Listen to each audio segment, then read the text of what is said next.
Here's butterfly number 7 that hatched this morning. It's August, let's see, what day is it? August 11th? No, August 12th, 2021. Okay, here's my rant of the day. This is a no think about, and I didn't write any outline, so another babble. I'll be babbling.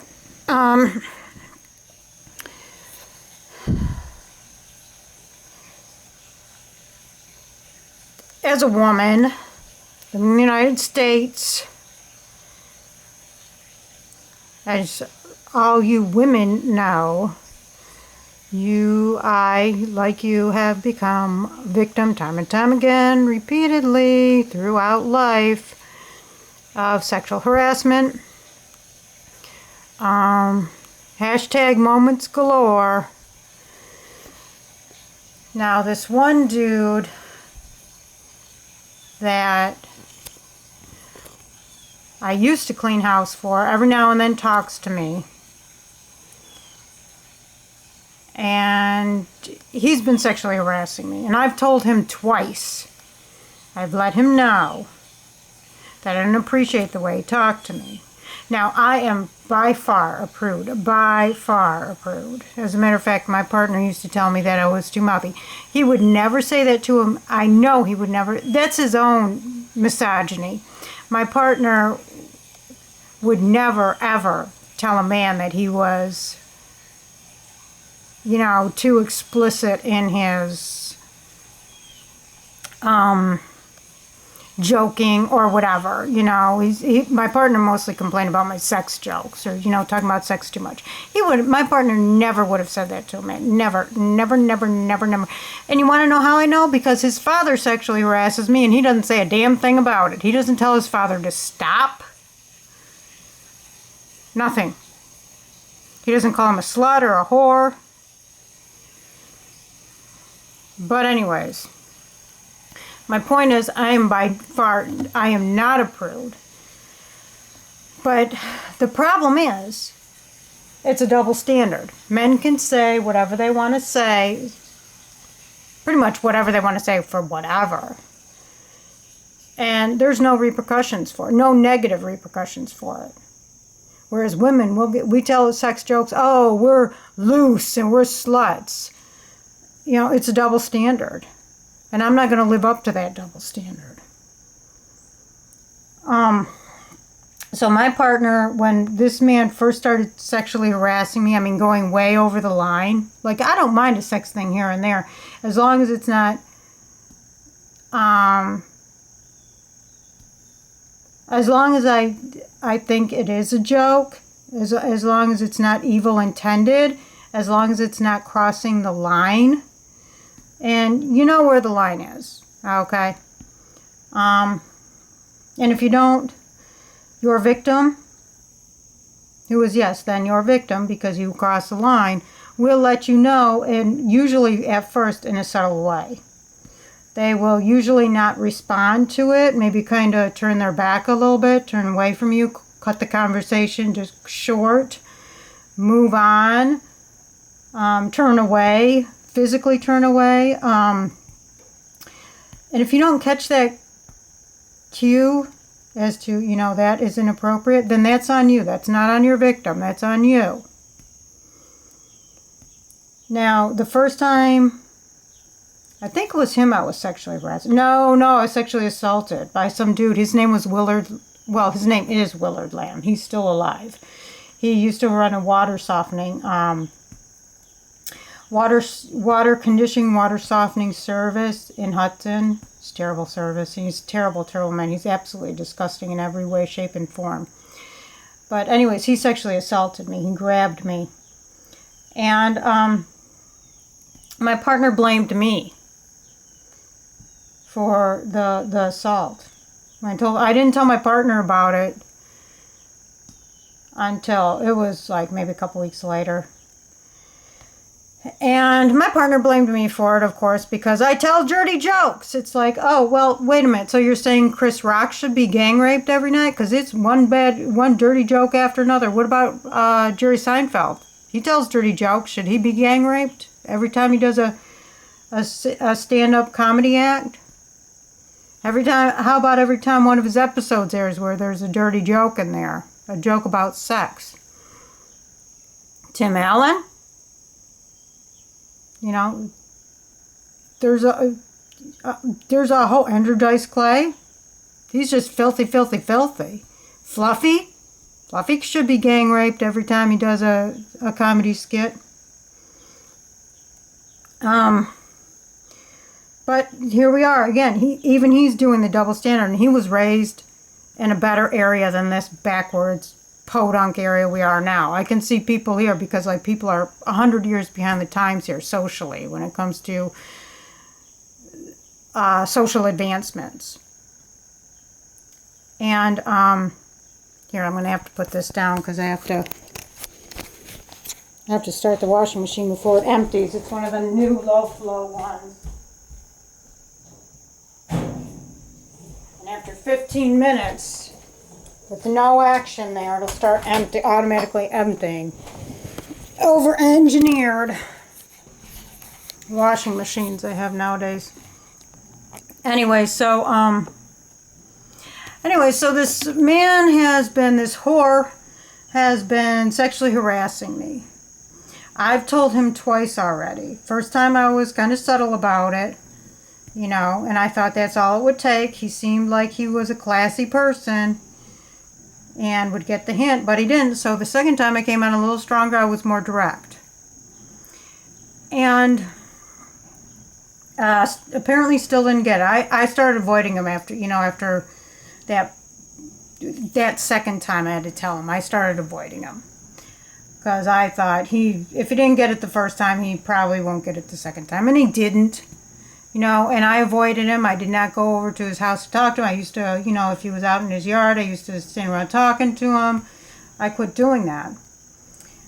Well, anyways, so he would, I think he got the message. I think he just doubled down because he was mad. You know, and so he just started being more sexually harassing, and he was doing it, and he only does it in front of other men. That's the only time. He won't do it when we're alone. He'll do it when he's in front of other men, like he's showing off. This is what makes me think he's mad because he knows I don't appreciate it. And he's just doubling down. And this is how white men are when they're in an all-white area. This area is 99.8% white. And white men are already top tier in all the societies here in the United States. But then you take an area where where the population is 98 point something percent white, and there's nobody to stop them. You know, all the lawmakers, most of the lawmakers are white males. You know, so they got the laws on their side. And they don't have any competition with any other culture, ethnicity, or race in their area. So once they, you give them an inch and then they'll take a mile in an area like this.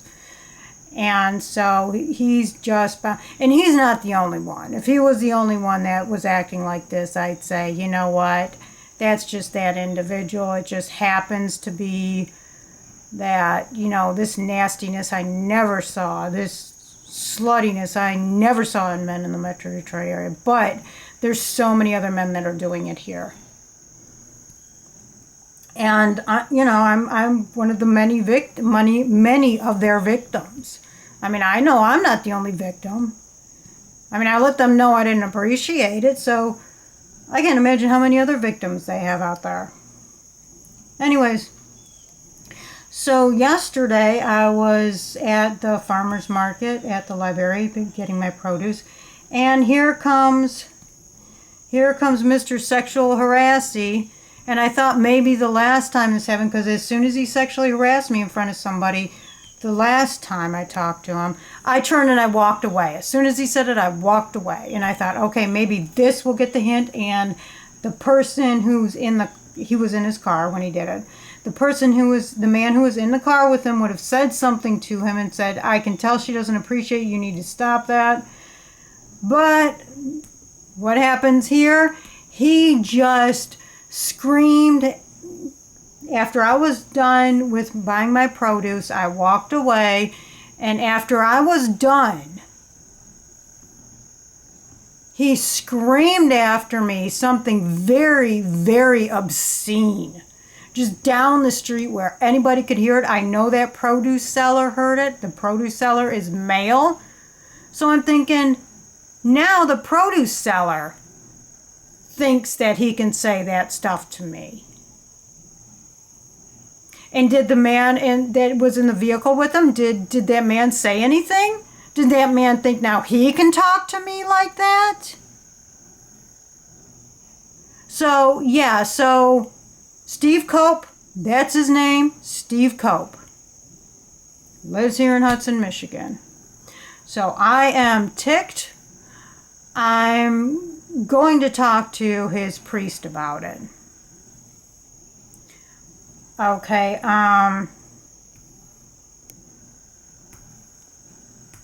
that's just what it is. I'm pissed. Yeah, I put his name out there, so what? You know, he's been sexually harassing me, embarrassing me, humiliating me. He knows better. He just recently joined the Catholic Church, got confirmed and everything, went through all the classes. And he's supposed to be, you know, he's always talking about God this, God that. Oh, he doesn't drink. He's a Bill Cosby. He doesn't drink. Yeah, but he sexually harasses people and he whores around with married women. I know a married woman that he was having an affair with. So, okay, Mr. Cosby, Mr. White Cosby, you know, talk about hypocrisy. Anyways, so that's my rant for the day. If any women see this, it's not your fault. You can tell dirty jokes all the time. You should not be treated any differently because of it. Not at all. It is not nothing. It's not your fault because men tell dirty jokes all the time and they're not getting sexually harassed or raped or sexually assaulted. If they did, it would be, everybody would blame the assaulter, not the man who told the dirty jokes. They wouldn't say, oh, well, you're telling dirty jokes, so you asked for it. And that is exactly what my partner said. You tell dirty jokes, therefore you asked for the sexual assault. He said that to me. And he's the reason, and my partner's white and male, anatomically, sexually and genderly, he's male. And that is the problem with the United States. The white male is making all the rules. He's got top tier, and it's never his fault. It's never his fault for whatever happens. It's always somebody else. It's a person of colors. It's the woman's fault. They're not at fault. And that's what happens when you're top tier. You blame everybody else for the problems they have. The problems you create with your top tier status. Okay, anyways, rant over.